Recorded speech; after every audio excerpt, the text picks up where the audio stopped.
noite. Que a paz de Jesus possa nos envolver a todos.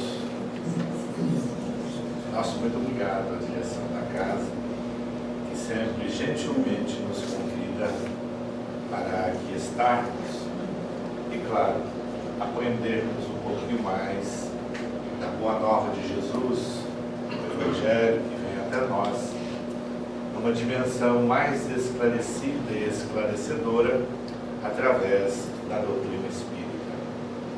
Na esperança que hoje também possamos, no mesmo padrão de trabalho, buscarmos desenvolver ideias que possam, em cada um de nós, refletir de forma positiva, levantando questões, saneando dúvidas, procurando desenvolver o desejo do aprendizado, do estudo e a melhoria certamente das nossas almas no quesito da evolução moral que cada um de nós tem que desenvolver necessariamente para atingirmos os padrões mais elevados da plenitude espiritual.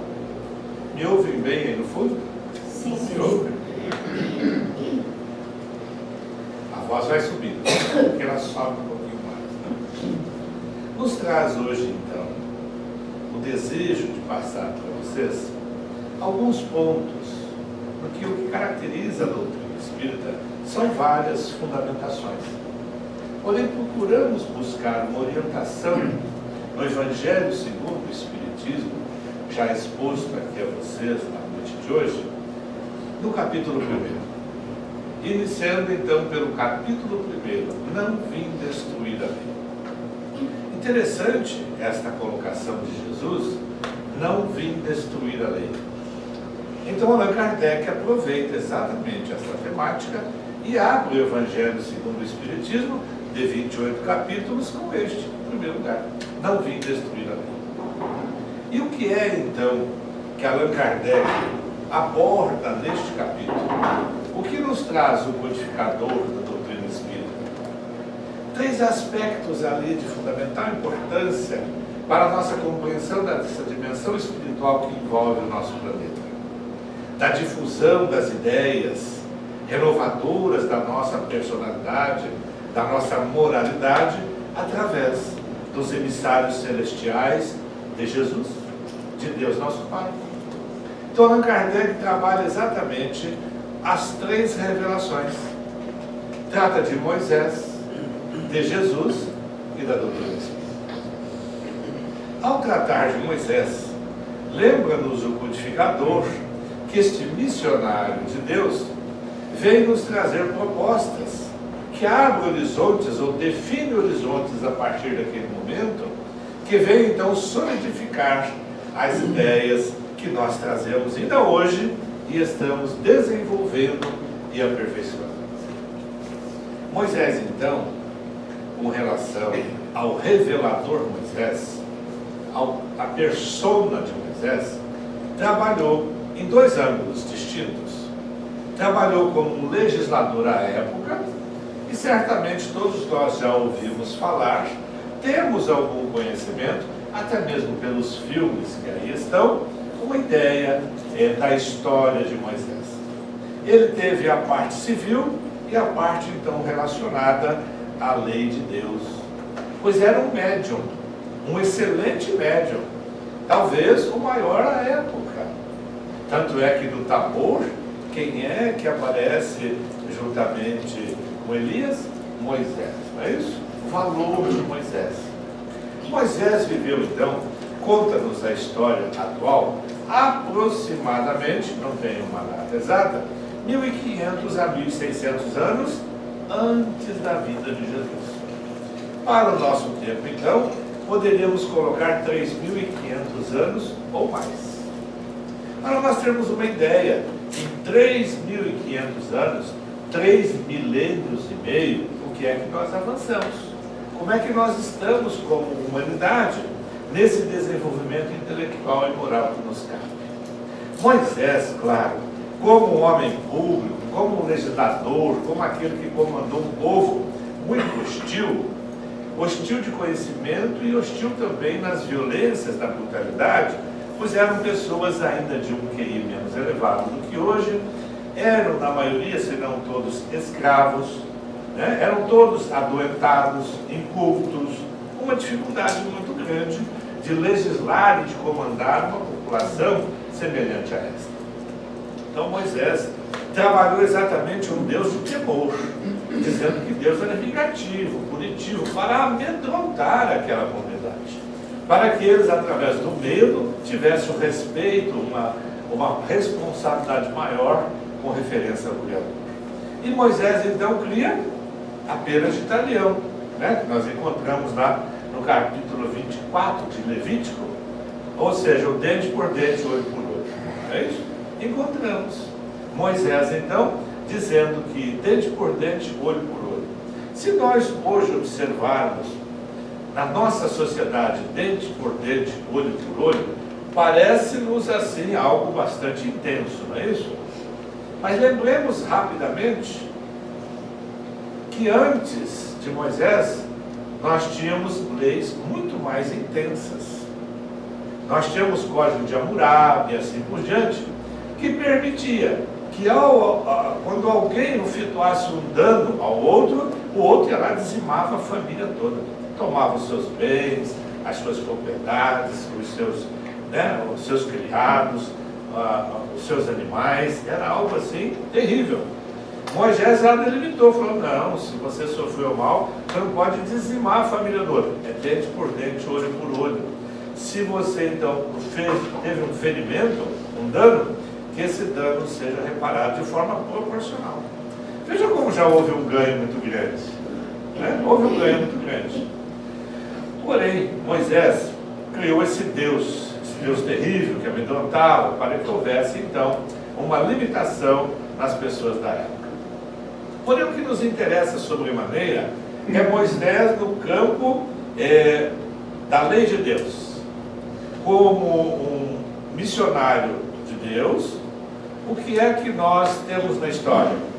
Moisés, 40 dias e 40 noites, recebendo os 10 mandamentos. Não é isso? Não tinha BIC naquela época, né? Tinha que escrever na pedra. Demorou. Quem é que ditou os 10 mandamentos a Moisés? Os espíritos superiores, eles que foi Deus, não é isso? Não importa se eles falaram que foi Deus, Jesus, não importa que veio da esfera divina de fato, né? Não matar, não roubar. Está vigente entre nós ainda hoje? Ah, quantos anos depois? 3.500 anos aproximadamente depois, os 10 mandamentos estão presentes. Então, quer dizer que a nossa sociedade evoluiu um pouco ainda, né? Ainda matamos, ainda roubamos, ainda cobiçamos e assim por diante. Consequentemente, ao formular os 10 mandamentos, eles têm esse caráter divino. Porque aquilo que é divino é imutável. De Moisés, nós nem lembramos o que foi a legislação, a não ser o olho por olho, dente por dente. Ninguém sabe, digamos assim, a não ser que seja interessado, um estudioso, algo a mais sobre a vida de Moisés, a não ser aquilo que está escrito aí, né, e que nós podemos ter acesso. Mas quando nós falamos em Moisés através do decálogo, não é isso? Dos 10 mandamentos, por volta então de 1.500 a 1.600 anos de Jesus. Moisés então revelou os homens, e olha só, Moisés, nós temos também conhecimento que ele quebrou lá o bezerro de ouro, que ele fez uma série de atividades, dizendo às pessoas que aqueles deuses que eles cultuavam não eram de verdade, porque até então o nosso primarismo intelectual fazia com que nós tivéssemos como deuses todos os eventos da natureza que não compreendíamos. Então, o trovão, o raio, a cobra, aquilo que era, né, coisas pouco distantes da nossa realidade, nós colocamos como deuses também animais domésticos. Moisés trouxe então o quê? Deus único. Olha o divisor de águas até então. Deus único. A partir de Moisés, há 3.500 anos, nós temos já ciência, noção, compreensão do Deus único. Isso nós devemos a Moisés. Também coloca ainda ali em Levítico, capítulo 19, versículo 18, coloca Moisés: amarás o teu próximo como a ti mesmo. Olha só, já Moisés fazendo uma referência do amor ao próximo, abrindo campos, né? Arando esse campo do desenvolvimento dos corações humanos, para que viesse Jesus mais à frente e ainda depois a doutrina espírita. E ainda nós encontramos naquele nome complexo chamado Deuteronômio, não é isso? No capítulo 6, versículo 5, Moisés coloca: amarás o Senhor teu Deus com todo o teu coração, com toda a tua alma e com todas as tuas forças. Esse ensino não vem aqui de Jesus, está lá onde eu citei. Vem antes de Jesus, né? Deuteronômio, em Levítico, né? Que alguns de nós consideram muitas vezes. Jesus veio reafirmá-los, desenvolvê-los, que nós vamos ver mais à frente. Muito bem. Moisés, então, este homem que legislou, mas esse homem que trouxe valores monumentais para a evolução dos seres humanos que somos nós. Será que estávamos lá há 3.500 anos? Possivelmente, né? Possivelmente, porque a humanidade vai se reciclando nas reencarnações.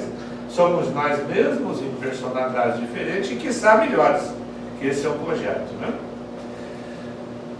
Allan Kardec, então, trabalha na sequência o outro revelador, Jesus. Que temos nós um conhecimento mais profundo de Jesus, está mais perto. 2 milênios, né? Ouvimos falar bastante. Temos os 4 evangelistas trazendo orientações seguras sobre Jesus Cristo, todos na mesma diretriz, em momentos diferentes, mas com a mesma orientação. Então a revelação dada por Deus a Jesus é uma continuação daquela dada por Moisés a nós outros. Ele não veio destruir a lei de Deus, ou seja, quando Moisés falou do Deus único, do amor ao próximo, amor ao Criador, dos 10 mandamentos, Jesus não disse que isto não era relevante. Aliás, ele trabalhou, fundamentou e desenvolveu. O que ele não aprovou, digamos, são aquelas leis, olho por olho, dente por dente. O que ele veio trazer? Em contrapartida, dar a outra face, exercício do perdão e assim por diante, que não estava ainda nas prerrogativas de Moisés, né? Então veja, Jesus veio dar o verdadeiro sentido, a verdadeira compreensão.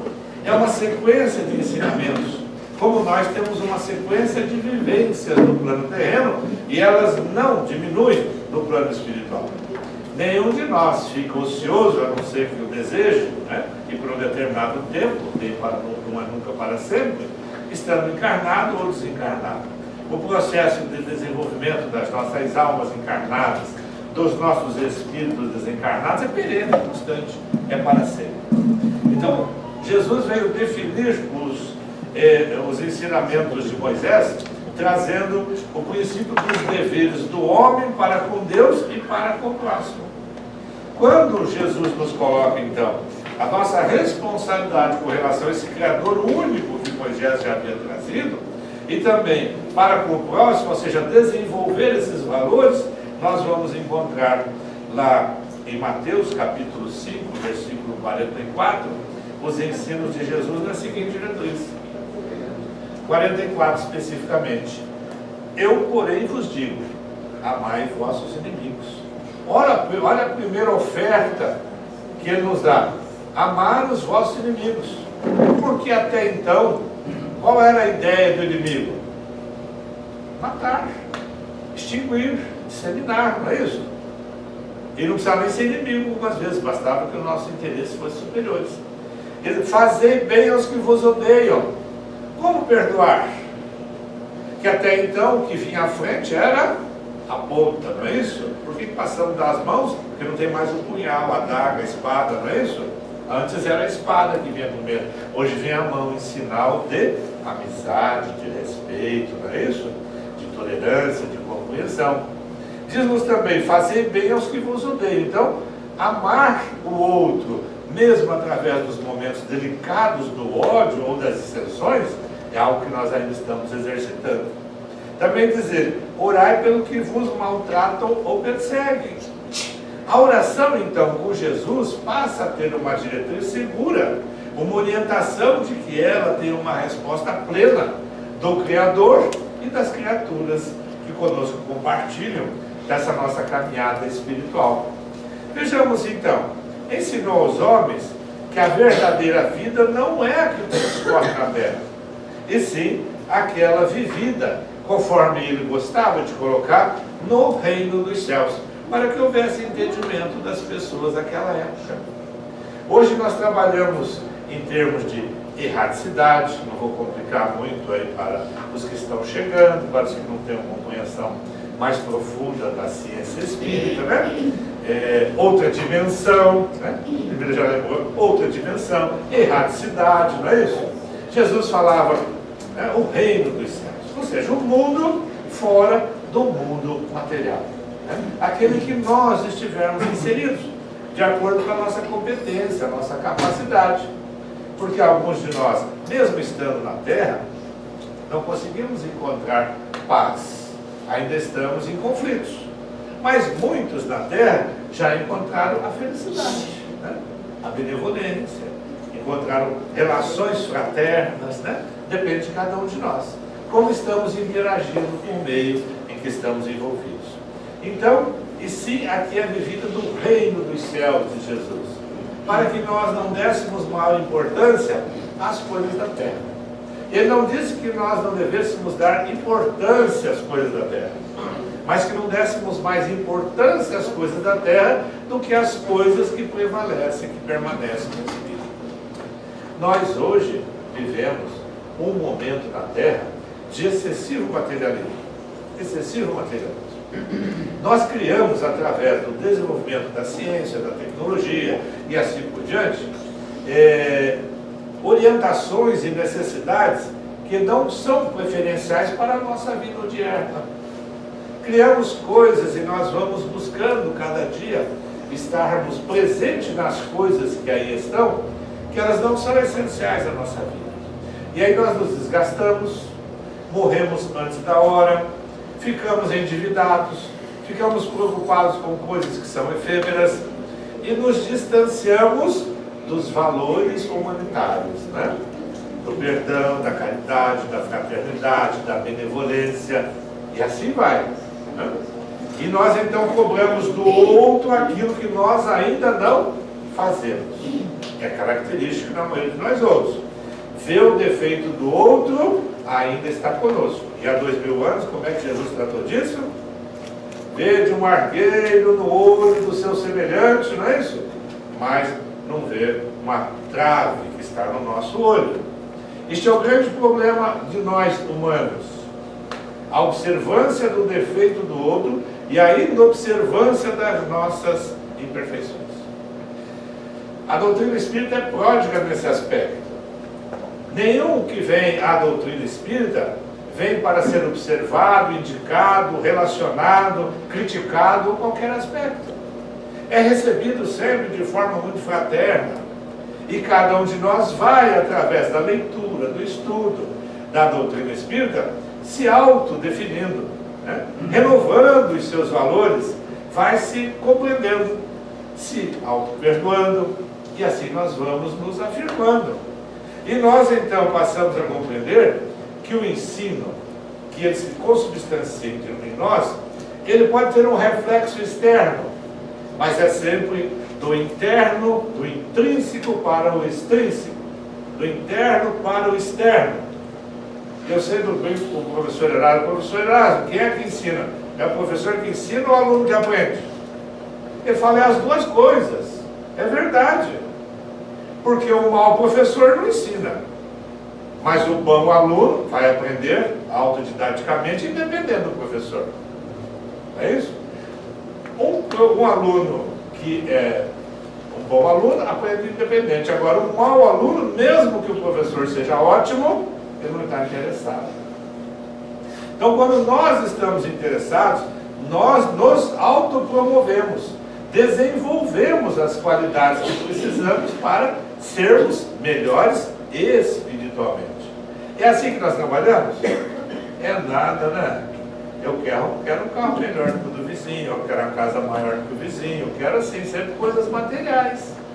Isso é bom, gente, num certo aspecto, para desenvolver a lei do trabalho, a lei do progresso, não é isso? Mas não fiquemos adstritos apenas a isso, porque a casa, o carro, etc., não vai dar para levar a escritura, né? Não vai dar. E eu descobri isso, pasme, agora que o pessoal abriu um monte de pirâmide, não é isso? E abriu todas aquelas, como é que chama? Aquelas sarcófagos, aquelas tumbas, não é isso? E eu vi que o rei não levou nada, ficou tudo lá. Todo o ouro que colocaram não levou nada, não é isso? Nós não vamos levar nem a escritura da casa, não tenhamos dúvida disso. Por isso que Jesus se reporta ao reino dos céus. Olha, ensinou então que o caminho que nos conduz ao reino dos céus é exatamente aquele que nos conduz a reconciliarmos com Deus, com os projetos, com as propostas. Então Cristo tomou da antiga lei de Moisés e do que era lei civil, ele nada aproveitou. Porém, aquilo que era eterno e divino, ele então consubstanciou. Ele trabalhou, intensificou, melhorou, desenvolveu. E acrescentou que na vida futura é aquilo que nós devemos compreender com suas penas e recompensas. Este é o grande paradigma que nós temos ainda hoje com relação à vida futura. Cada um de nós vê a vida futura de acordo com o seu horizonte. A minha é assim, debaixo do ar, fresquinho, uva que eu adoro geladinha, um violão. Alguém fala que é harpa, não é isso? É a minha vida futura. Vai ser assim? Você já desenhou a sua? Nós transportamos o material para o imaterial. Nós transportamos o irreal, que é o mundo em que vivemos, para o mundo real. Então cada um de nós tem um projeto. E os nossos projetos normalmente só sobram, naufragam, porque eles não são reais. Os nossos projetos dentro do campo real tem que ser aquele assim, que Jesus ensinou aos homens, que a verdadeira vida não é a que transcorre na terra, e sim aquela que é vivida no reino dos céus. Não tenhamos nenhuma pretensão de transportarmos para a vida espiritual com alguma carga material, a não ser o nosso perispírito. Vocês conhecem o perispírito, nosso corpo espiritual, não é isso? Lá no túmulo apodrece a organização fisiológica, não é isso? Porém, o perispírito está agregado, anexo ao nosso ser pensante, que sou eu e você que me ouve, que é o nosso espírito. Ambos, corpo físico e corpo espiritual, extraídos do fluido cósmico universal, que é onde o espírito vive. Essa matéria também, a mais densa possível desse fluido. O perispírito já, segundo Allan Kardec, uma matéria quintessenciada, é como se nós pegássemos essa e elevássemos a quinta potência para ver como ela é mais rarefeita. Então Jesus Cristo acrescentou que a revelação da vida futura, com as suas penas e recompensas, exatamente demonstrando que as nossas ações cotidianas é o reflexo daquilo que nós seremos ou teremos no futuro. Você vê se eu li um autor que ele dizia mais ou menos assim, que nós levamos da vida a vida que levamos. Bacana, não é? Mas não tem nada de materialidade, só de processo mental, tá bom? O nosso processo mental envolve duas coisas: os defeitos, as imperfeições, não é isso? E os valores, as virtudes. De acordo com o que eu demando de virtude e de vícios, que são as imperfeições, é que eu terei na vida, após essa vida, o bem-estar de que forma? Na continuidade da que eu tenho hoje. Se eu morrer doente, levaria a doença. Terei que tratá-la no campo da espiritualidade. Se ela é psíquica ou se ela é física, terei que lutar para desenvolver a melhoria. Se morro num suicídio, terei que purgar o tempo necessário para que o suicídio se resolva. Normalmente, se o indivíduo matou-se aos 40 e viveu 40 anos de sofrimento na erraticidade, nos purgatórios, nas lides infernais, conforme nós poderíamos dizer, né, na cultura que ali está. Então Jesus, na realidade, transforma aquele temor em Deus que Moisés havia colocado exatamente em um Deus de amor. E aí nós falamos hoje, Deus é soberanamente bom e justo. Olha só, lei da bondade e lei da justiça. Olha, fala em justiça, né? Tem muito advogado aqui? Tem muito concorrente, não? Tem, né? Eles vão se manifestar, hein? Advogado, se tiver mais de 3 ou 4, é uma quadrilha também. Cristo então complementa a revelação dada a Moisés nos seguintes termos. Ele vem então exatamente simplificar, definir, amar a Deus sobre todas as coisas e ao próximo como a si mesmo. Entretanto, não disse tudo, porque também Jesus sofreu todas as injunções da sociedade da época, que nós temos mais conhecimento, não temos? Os romanos, né? Os judeus, a sociedade da época, muito forte nas suas tradições, nas execuções, nas mortes, não é isso? Também não disse tudo, limitou-se a muitos pontos, porque não haveria compreensão. E mesmo quando indagado algumas vezes que respondia, não houve o retorno da compreensão daqueles que ouviram. Então, em suas prédicas, geralmente através de parábolas, Jesus promete um outro Consolador. Veio, fez o seu trabalho de missionário, de revelador, porém, aquilo que ele não podia dizer, porque não haveria compreensão, ele então promete exatamente lá em São João, capítulo 14, versículos 15, 16 e 17, assim: o Espírito de verdade, que o mundo não conhece ainda, porque não está maduro para compreendê-lo. Contudo, no momento oportuno, o Pai o enviará. Veja que a sequência do trabalho espiritual, ela é lógica, né? O Espírito é imortal, já sabemos disso, né? Não tem como morrer, não se afoga, não se queima, não é isso? Não tem problema com gelo, Espírito não morre. Se não morre, é uma constância do desenvolvimento que vai se efetivando. No 16, ele diz assim: e eu, se refere a ele mesmo, rogarei ao Pai, e ele vos dará outro Consolador, e aí vem o interessante, para que ele fique eternamente convosco. Aqui nós compreendemos então que eterno é uma ideia, não é um indivíduo. Nós na Terra não temos eternidade, temos sempre uma vida com um termo, com um momento que se coloca em que nós vamos morrer fisicamente falando. Consequentemente, nós temos o terceiro aspecto lá, nós só estamos falando do capítulo 1, não vim destruir a lei. Só falamos de Moisés, lembramos de Jesus e vamos falar então da terceira revelação. Qual é? O Espiritismo. É este indivíduo, então, aqui entre aspas, que não morre. É uma ideia, né? É uma ciência, é uma filosofia, é uma religião. Como é difícil entender esse tríplice aspecto da doutrina espírita, não é isso? Como é difícil. É porque nós precisamos nos dedicar sempre mais ao estudo para cada dia nos aprofundarmos mais. Então o Espiritismo, como nós vimos lá em São João, vamos ver de novo aqui no 14, 16 e com Mateus 17. Enviar-vos-ei o Consolador, o Espírito de verdade, que restabelecerá todas as coisas e vô-las explicará todas. Quem foi que conduziu a revelação espírita? O Espírito de verdade, já anunciado por Jesus há 1800 anos antes, não é isso? Porque o Livro dos Espíritos veio em abril de 1857, na França. O Espiritismo, então, é sem dúvida nenhuma a terceira revelação, e a diferença para Moisés e Jesus, que ela não é personificada em um indivíduo, uma pessoa.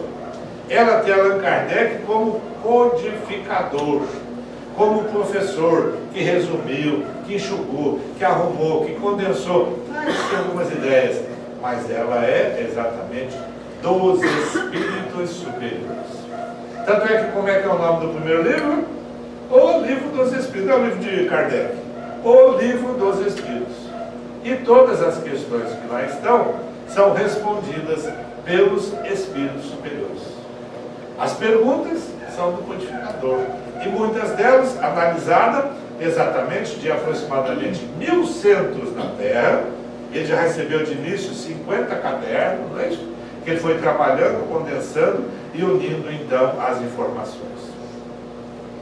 Sendo então o Espiritismo a terceira revelação e não tendo uma figura humana, é fruto então do ensino não de um homem ou dos homens, mas sim dos Espíritos. E vem fazer o que o Espiritismo? Vem cumprir nos tempos preditos e anunciados por Jesus a realização das coisas futuras. Ele é, pois, obra do Cristo, que preside, conforme igualmente anunciou, a regeneração que se opera em preparo ao reino de Deus na terra. A famosa e tão aguardada regeneração. O nosso planeta já está em processo de transição, já está passando para a terceira fase da grandeza do desenvolvimento espiritual dos mundos. A Terra já foi um mundo primitivo, estamos em um mundo de expiações e provas, que vai então adentrar ao campo da regeneração, onde a expiação deixará de existir e as provas ainda facultarão a nós outros desenvolver valores, padrões, habilidades. Porém, dizem alguns estudiosos que ao estarmos então sob o enfoque ou o foco, né, da Pleiade de Touros, da estrela de Alcíone, então o influxo desses espíritos, já de um valor moral superior ao nosso, vem nos ajudar, além de reencarnar entre nós. E que esse processo deverá, segundo alguns, demorar essa transição em 1000 anos, para que comece então o processo de regeneração. Ainda está longe de regenerar, não é isso? É o início de um processo diferente. Pois bem, em A Gênese, que é o 5º livro da codificação, a Gênese, Allan Kardec, no capítulo 1º, ele leciona sobre o caráter da revelação espírita, que nós viemos falar um pouquinho. Vamos ver algumas coisas que caracterizam a doutrina espírita. Olha, primeiro nós deveríamos fazer uma lembrança rápida, para não ter o propósito de dificultar a compreensão de ninguém, que o Espiritismo é uma ciência que veio através do método experimental. Consequentemente, como ciência então o Espiritismo, Allan Kardec aplicou o processo e o método de experimentação. E que para fatos novos, né, nós vamos ter sempre os estudos adequados a esses fatos novos. O método experimental, ele pode ser aplicado tanto para desenvolver ciências com relação à matéria e especialmente em questão às coisas metafísicas. E quando nós falamos de doutrina espírita, nós falamos então numa definição da relação que temos com o mundo dos espíritos, com aquilo que nós vemos, não vemos, a não ser que sejamos médium, né, dotados da capacidade da vidência. Então o Espiritismo como ciência, ela usa o método experimental da mesma forma que as outras ciências positivas. Porém, Allan Kardec observa, compara e analisa. E o que ele faz aí? Ele remonta dos efeitos às causas, para chegar à teoria. Como surgiu o Espiritismo? Ou melhor, qual o processo espiritualista que deu surgimento ao Espiritismo? Porque antes do advento de 1857, pelo Livro dos Espíritos, só existia espiritualismo. Aqueles que acreditavam em alguma coisa fora do corpo físico eram espiritualistas, não é isso? O Espiritismo veio ser cunhado a partir dali. Consequentemente, Allan Kardec já observou aqueles processos dentro do campo dos espiritualistas, que eram inclusive teatrais, né?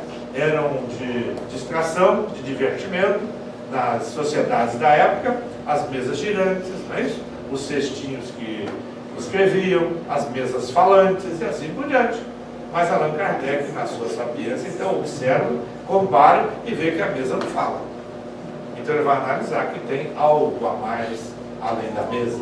E aí vê os processos, então, de uma pancada, duas pancadas, que vem crescendo aos dias de hoje, que nós vemos Edivaldo Franco, Chico Xavier, né, escrevendo de forma séria e que está também nas nossas casas espíritas. Então ele remonta dos efeitos, vem as causas, e depois Allan Kardec deduz todas essas consequências e busca as aplicações úteis, aí que é fundamental. Por quê? Ele não apresentou nada pré-concebido. Allan Kardec não inventou nada, ele não buscou nada que ele não viu, analisou e trouxe, consequentemente, através da observação dos fatos. Então os fatos vieram antes da teoria. Nós não conhecemos ciência que não se inicia pela teoria. Eu demorei para chegar no laboratório de química, nossa, já estava barbudo. Verdade, né? Foi lá conhecer, tinha uma curiosidade de conhecer o laboratório, né? Colocar um produto lá junto com o outro, que formava isso, formava aquilo, né? Mas a teoria teve que vir antes. E aqueles que prosseguem, mais ainda. Porém, o Espiritismo, a prática veio antes, ela já existia cotidianamente na sociedade. E Allan Kardec foi, então, formatar, foi trazer a teoria. E não foram, então, os fatos a posteriori, diz ele, mas sim que confirmaram a teoria, mas a teoria que veio exatamente, subsequentemente, explicar e resumir os fatos. Pois bem, vejamos. Na mesma gênese, no item 12, diz assim: tivemos com o advento da revelação espírita o conhecimento, primeiro, do mundo invisível que nos cerca. Não foi ali que Allan Kardec descortinou? Ele já existia. Mas quem é que foi que avaliou, analisou, condensou e trouxe? Olha, é isso. É a doutrina espírita. Mas nada nós inventamos ou criamos. Descobrimos que é diferente, não é isso? Também as leis que regem essas relações. Porque ele começou a conversar com os espíritos dos mortos, né? Leon Denis gostava de chamar de defunto, não é isso? Quem lê Leon Denis sabe disso, né? Leon Denis fala dos defuntos, mas Allan Kardec fala dos espíritos dos mortos, não é isso? E os espíritos mortos, então, declinavam o quê? Felicidade, paz, harmonia, intranquilidade, dor, sofrimento. Então ele foi vendo essas relações de como nós nos encontramos após o decesso orgânico. Então a natureza e os estados desses indivíduos que habitam esse mundo que nós não vemos, que somos nós mesmos daqui a pouco, né? E o destino após a morte. Porque até então qual era o destino? O céu, o inferno, depois criaram o purgatório, não é isso? Tudo isso foi criação dos homens, não é isso? Possivelmente nós outros, né? Nós estamos nessa transição. Quem sabe a gente estava lá fora, lá atrás, disputando esses processos aí, né? Muitos de nós, certamente. Porque não estamos chegando na religião hoje. Hoje nós estamos buscando sair da religião. Mas nós somos velhos parceiros das religiões. Muitos hábitos das religiões antigas nós trazemos ainda hoje. Né? Ainda hoje. No item 25 da Gênesis, eu busquei lá um pontinho para nós lembrarmos. Toda a doutrina do Cristo se funda no caráter que a ele atribui. Vejamos, a divindade, Deus Pai, único, bom, justo, né? Um Deus imparcial, consequentemente soberanamente justo e bom para todos nós. Até então Deus era o quê? Vingativo, punitivo, não é isso? Porque é um Deus que manda um filho para o inferno. E as descrições que tem lá no livro Céu e Inferno, aqueles que já leram sabem, né? Porque não é um fogo assim de madeira não, gente. É uma combustão que não se apaga, não é isso? Interessante, está lá descrito, né? Os seres humanos são pródigos, né, nas idealizações. Independente disso, não é uma crítica, apenas uma lembrança de como nós tínhamos a ideia da vida futura. Por isso que ele diz aqui, né? A vida futura. A vida futura, ou você, né, tem uma situação em que vai ter um prazer, uma satisfação após a morte, ou vai numa situação punitiva eterna. Ou então depois criou-se uma possibilidade de sair para aqueles que poderiam. E é interessante isso, porque a família não cria nem laço, não é isso? Se um vai para o inferno, outro vai no paraíso, não se vê mais, acabou a família. A criação do espírito da barriga da mãe, então, foi outro processo dizimado pela continuidade da vida. Porque a reencarnação, diz Joana de Anjos, né, reafirmando esse processo, é uma das mais belas leis da criação divina, a reencarnação. Não mais, então, a punição eterna, mas a oportunidade da reabilitação. É isso que é a reencarnação. Né? Por isso que nós vivemos num planeta de expiações dolorosas. É a reabilitação. Vocês sabiam que para a gente sair do processo do campo do pagamento da nossa dívida, o primeiro aspecto é o arrependimento. Eu tenho que arrepender-me do erro que eu cometi. Porque se eu não fiz a diferença de arrepender, eu sou o mesmo. Se eu sou o mesmo, eu continuo na mesma. Esse é o diferencial. Quando eu me arrependo, o que vai acontecer? Eu tenho que definir-me pelo perdão, buscar ou dar, e ao mesmo tempo dar e buscar. Quando isso acontece, qual é o terceiro passo? Aqui na terra. Ah, graças a Deus eu não lembro quem era você. Não é isso? É a raspinha do tacho aqui, é uma coisa, uma encrenca, mas não lembro quem era, não é isso? Esse marido que eu não suporto, mas não lembro quem era, não é isso? Não lembro.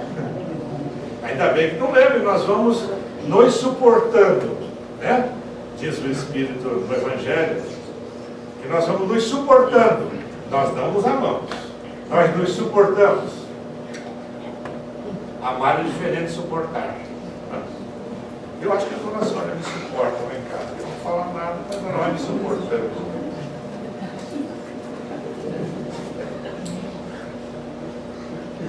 Faz então do amor de Deus, da caridade para com o próximo, condição indeclinável de salvação.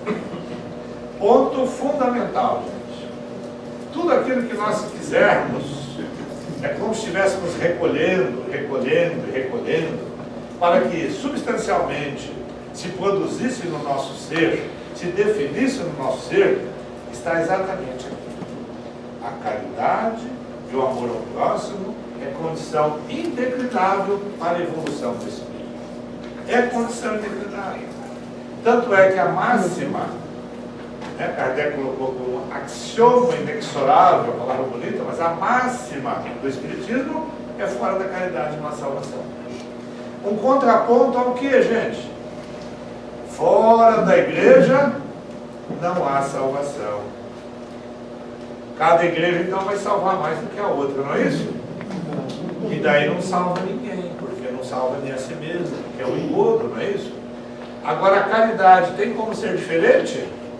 O amor ao próximo tem como ser diferente? Tem como nós termos visões diferentes das questões morais do Evangelho? Caridade, fraternidade, benevolência, paciência. Tem como ser diferente? Nós podemos até, um dá uma coisa, outro faz outra, né? Mas a caridade está ali fundamentada. O perdão não tem como eu falar, só vou dar meio perdão para ele. Não tem como, não é isso? Vou perdoar só 25%. Não tem como. Ou perdão ser efetivo ou não ser efetiva. É verdade, gente. Então, a tolerância não tem como falar, eu tolero você porque não tem como. Ou toleramos no bom sentido, ou não estamos tolerando. Estamos tendo um outro comportamento. Então, Jesus fez exatamente esta assertiva e ele declinou os mandamentos dizendo assim: amai a Deus sobre todas as coisas e o vosso próximo como a vós mesmos. Nisto estão toda a lei e os profetas. Não existe outra lei. Isso é importante compreender, porque quando ele diz não existe outra lei, ele nos fundamenta no amor, na caridade e assim por diante. E se nós quisermos nos transformar, não é dar um prato de comida para aquele indivíduo que bate a nossa porta, ou dar uma olhada na roupa mais velha que tem no meu guarda-roupa. Isso não é caridade. Talvez não chega nem a ser ainda uma assistência social. É isso. Amar o próximo ele colocou muito bem ali, como a vós mesmos. Eu tenho que ir emancipando a minha alma para gostar do outro como eu gosto de mim, para fazer ao outro aquilo que eu faço para mim. Porque tem como nós nos enganarmos aqui na Terra? Claro que tem, né? A gente chega aqui, nossa, como disse a nossa querida irmã, né? Abraços e beijos, etc, né? Mas quando a gente chega lá em casa, os espinhos, as farpas, no trabalho, na vida, como é que é? Eu sou de fato aquilo que eu represento ser? Porque se eu represento, eu não sou, não é isso? Nós temos que desenvolver esses padrões de qualidades morais para que elas façam parte da nossa vida em definitivo. Que a gente não seja, como se diz, duas caras, não é isso? Uma cara, uma sombra, né? Algo desse, né? Nós não sejamos aquela, como é que é? Aquela lagartixa que muda de cor, não é isso? Não sejamos nada disso. Tem como eu mudar? Tem como eu enganar no mundo espiritual? É importante isso, gente. Olha, morreu tudo, apodreceu as vestes, estou peladinho como espírito, né? No bom sentido, não é isso? Estou com o meu corpo fluídico.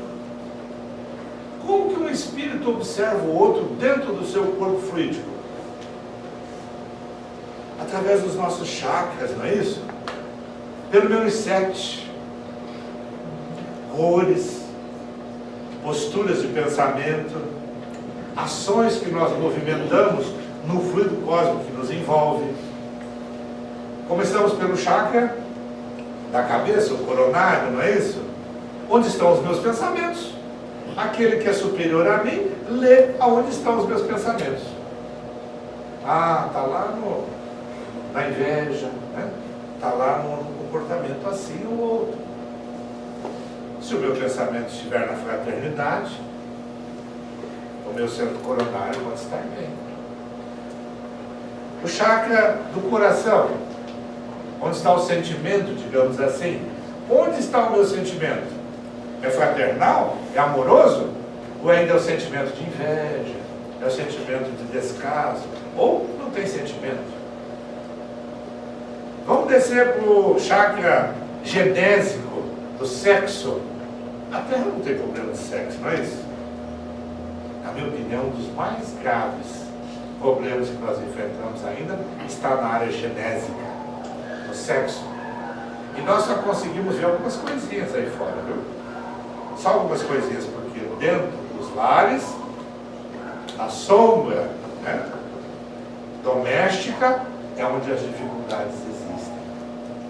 As questões abortivas, as questões das mais diversas ordens, da desvirtuação ainda das questões sexuais. Aí o espírito olha para mim, o meu aparelho genésico está brilhante, que nem o sol. Não, está escuro, está com cores escuras. Por quê? São as minhas vinculações ainda doentias, as minhas dificuldades. No meu coração a mesma coisa. Ele não vê a expansão desse chakra, dessas ferramentas amorosas. Então nós aqui nos escondemos, gente. A gente chega aqui, abraça, beija. Aqui nós não somos tolerantes, aqui nós somos irmãos. Em casa a gente é tolerante, né? Os espinhos, né, fazem parte, a gente se tolera. Então nós temos que nos avaliar, nos pensar de forma mais profunda, não é isso? Nós não somos diferentes. Todos nós temos muitas dificuldades ainda. Então, ao desenvolver essa crença, Jesus apresentou exatamente o princípio da igualdade dos homens perante Deus e o da fraternidade universal. Nós todos fomos criados simples e ignorantes em um momento da vida por esse Deus Pai, e todos nós criados para o desenvolvimento espiritual, para a angelitude, para a plenitude. Então a revelação dos verdadeiros atributos da divindade, vamos fazer uma lembrança rápida, apesar que me liberaram até as 10 hoje, se vocês estão aqui, mas nós vamos parar um pouco mais cedo. Advogado, você revelaram aqui no advogado, dá a palavra advogado, né? Se o juiz não corta, não para de falar, né? Já defende e leva embora o cliente logo, né? Vejamos bem. Então, atributos da divindade. Deus. Qual é o primeiro? Eterno, não é isso? Deus é eterno? Não tem princípio e não tem fim na nossa compreensão. Deus é infinito. Não vamos aqui discutir aquela questão que o infinito começa aqui e termina ali, ou qualquer outra da ciência, infinito na compreensão, né? Nós podemos imaginar nesse contexto. Imutável, Deus não muda, nós é que somos, lembrei o lagartinho aqui, Deus não é camaleão, nós é que somos camaleão, não é isso? Camaleão que muda de corzinha, não é isso? Nós não somos um camaleão, nós somos, Deus não. Deus é imutável, as suas leis são imutáveis, consequentemente Deus é imaterial. Qual a primeira pergunta do livro dos Espíritos? Você sabe tudo de cor, tenho certeza. A primeira, não precisa das 1019, só a primeira, não precisa as outras 1018, só a primeira. Que é da hora, tá vendo? Só esticou mesmo, né? Obrigado. Como é que ele perguntou? Por que ele perguntou que é Deus e não quem é Deus? Por que, gente? Porque se ele pergunta quem é Deus, ele vincula uma criatura, como nós ainda compreendemos em muitas religiões, em um Deus antropomórfico. Ou que palavra não, né? Um Deus humanizado. Um pouco melhor do que nós. Achando que Deus é um homem velho, barbudo, né? Mas é um pouco melhor do que nós. Esse Deus não seria imaterial. E nem seria esse Deus, então, eterno, infinito, assim por diante. Teria suas limitações. Não seria Deus. Deus é único. Se tivéssemos alguém aquém ou além, não seria Deus único.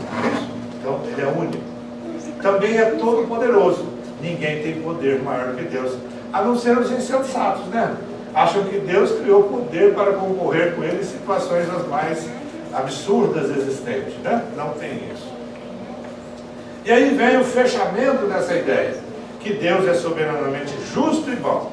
A justiça e a bondade é o que nós ainda temos dificuldade de compreender e de desenvolver. Porque nós olhamos a justiça do ângulo de compreensão que cada um de nós tem. A bondade é a mesma coisa. Tem gente que tira um calçado velho e fala, nossa, eu sou tão bonzinho, né? Eu estou ajudando, né? Pode ser aí um limiar, um princípio de caridade, de bondade, né? Mas essa bondade maior que nós devemos desenvolver, ainda falta muito.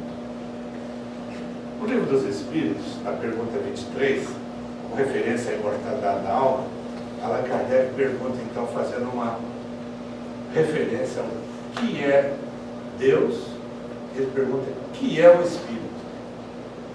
Quando ele pergunta o que é Deus, qual que é a resposta?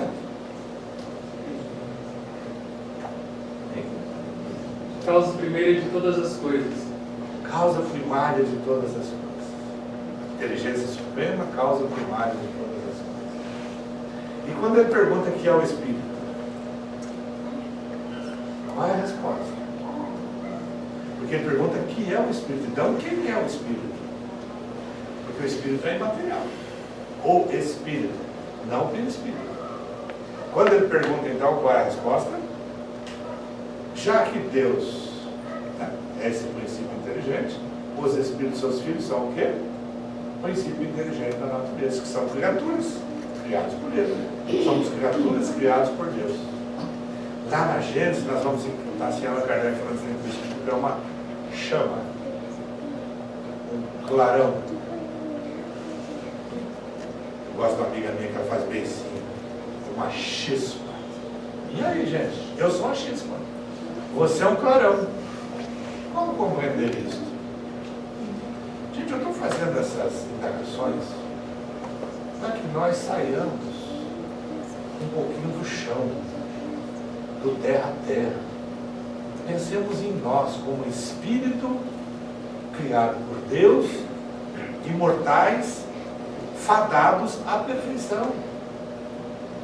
Como que nós ficamos tão presos às coisas da matéria e não conseguimos olhar e observar a nós mesmos? Como eu compreendo que eu sou uma chispa? Que eu sou um clarão? A inteligência, o princípio de inteligência do universo, que eu compreendo, né? Que eu tenho inteligência, venho desenvolvendo, não é isso? Mas nós vamos encontrar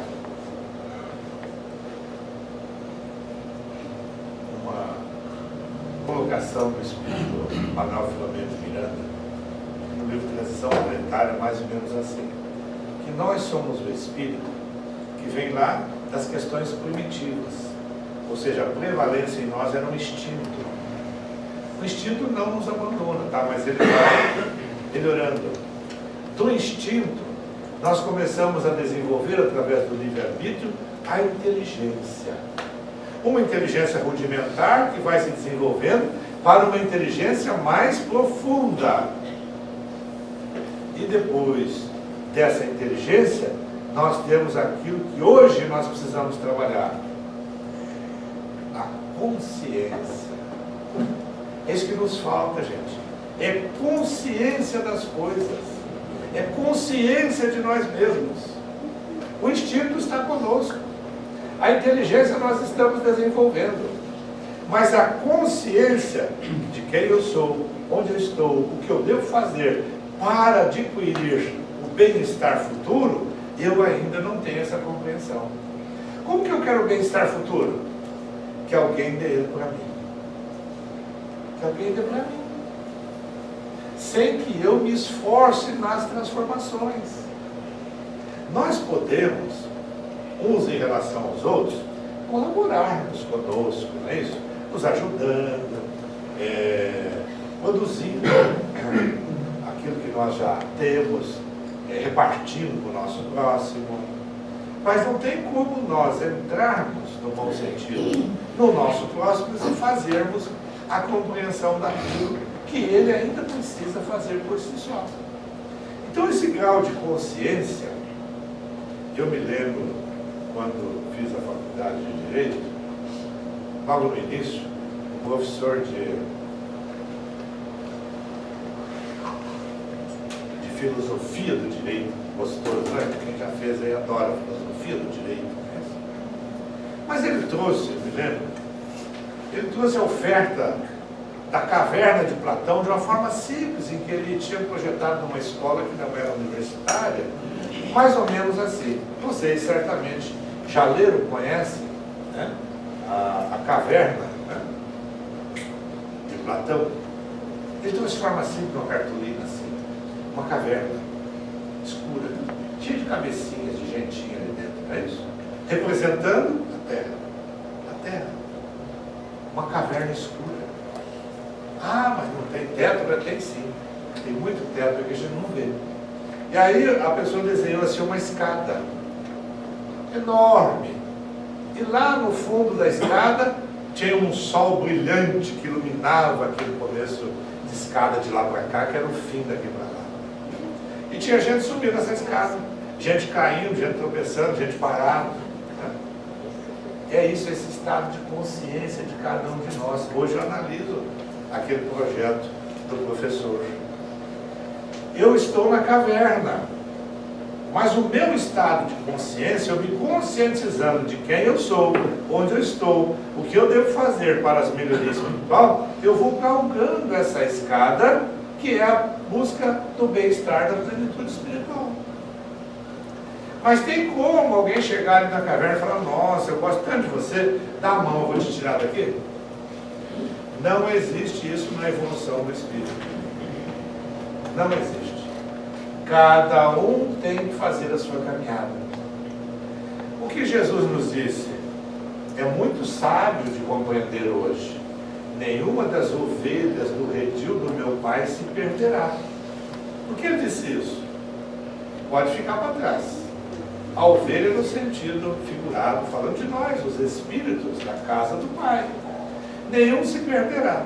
Podemos ficar então adstritos à ignorância, às imperfeições, aos desejos que a materialidade nos envolve, que está muito nas sensações e nas emoções, mas nenhum de nós ficará eternamente. Todos nós estamos sendo aguardados e cabe a nós então desenvolver-nos para essa vida futura. Então, os ensinos de Jesus, para nós irmos fechando, impõe a nós, homens, obrigações, muitas obrigações. Porque eu tenho a obrigação de, através da leitura, do estudo da terceira parte do Livro dos Espíritos, que são leis naturais, compreender as 10 leis que ali estão. Se eu não desenvolver aquelas 10 leis na minha vida, eu não terei progredido. Eu não farei a diferença. Então nós temos que cortar os costumes, essas relações com a materialidade, que nos prende aqui. Eu posso ter minha casa? Posso. Posso ter meu carro? Posso. Mas não posso achar que ele vai comigo. Ou porque eu tenho essas coisas, eu sou mais do que o outro. Eu não sou mais do que o outro pelas coisas materiais. E nem elas irão comigo. Então fazer um bom uso daquilo que o Criador nos proporciona, inclusive quando possível, nos é permitido, compartilhar com os nossos semelhantes. Vou contar aqui uma historinha. Está no livro Lindos Casos de Chico Xavier, não sei se vocês conhecem, né? Chico Xavier de Uberaba, ele tinha um centro espírita, não era assim tão bonito que nem aqui, não, era mais simplesinho. De vez em quando, como casa espírita, precisa, faz uma emenda aqui, puxa um puxado ali, um todo acolá, está sempre procurando melhorar, né? E o centro do Chico não era diferente. Aí eles faziam uma coisinha, tinha um mineirinho lá que ele não ajudava, não. Depois que estava pronto, ele criticava. Isso tudo não ficou bom, não. Né? Ele criticava, né? Podia ser maior, podia ser mais largo, podia ser outra coisa, ele criticava, né? Nós não somos assim, né? Essa história do mineirinho. Um dia Chico fez lá uma reforma, uma melhoria, e o mineirinho ajudou. E aí sempre tem aquele mais próximo, porque a gente que veio lá já. Não foi fofocar, não, foi só contar o Chico, né? Chico, olha, o mineirinho, olha, sabe o fulano? Sei, sim. Ele ajudou naquela obra nossa lá. E o Chico, na sua sabedoria, né? Olha a lição que ele nos deu. Que bom, ele disse fulano. Ele já colocou a mão no bolso. Logo, logo ele vai pôr a mão no coração. Onde é que está a nossa mão? Dizem por aí que bolso de espírita tem escorpião.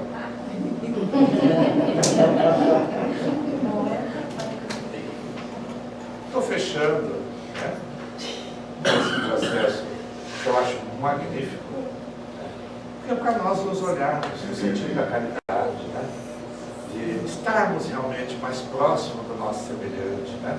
Nem sempre precisa pôr a mão no bolso, né? Porque a caridade se faz por palavras, se faz por pensamento, não é isso? Mas se nós ainda nem, algumas vezes não damos nem um pedaço de pão, né? Quando é que nós vamos dar um pensamento fraterno, né? Uma oração benevolente, que nós fazemos aqui. Então é importante que nós tenhamos nessa terceira revelação, que é a doutrina espírita, esse farol. É um farol de luz que ilumina as nossas almas. Tudo que ali está, nada diverge dos 4 evangelistas, dos ensinos de Jesus. É o campo moral, especialmente o campo moral. Jesus não veio discutir vírgulas, pontos, verbos, não é isso? O campo moral. E dizer para nós, numa mensagem consoladora, que o Pai nos ajuda, que a bem-aventurança faz parte da nossa vida, que Ele é consolador, mas que cabe a cada um de nós também darmos sempre um passo à frente na nossa melhoria espiritual. Eu agradeço imensamente a paciência de todos vocês em compartilharem conosco esse momento, bem como a casa que nos recebe mais uma vez, que a bênção de Deus, que Jesus possa estar conosco em todas as nossas atividades, nossas famílias, nos envolvendo e nos ajudando a emanciparmos das dificuldades. Jesus, Kardec chama de vicissitudes, né? Ultrapassemos as dificuldades e que certamente a paz, a harmonia possa fazer parte da nossa vida. Uma boa noite.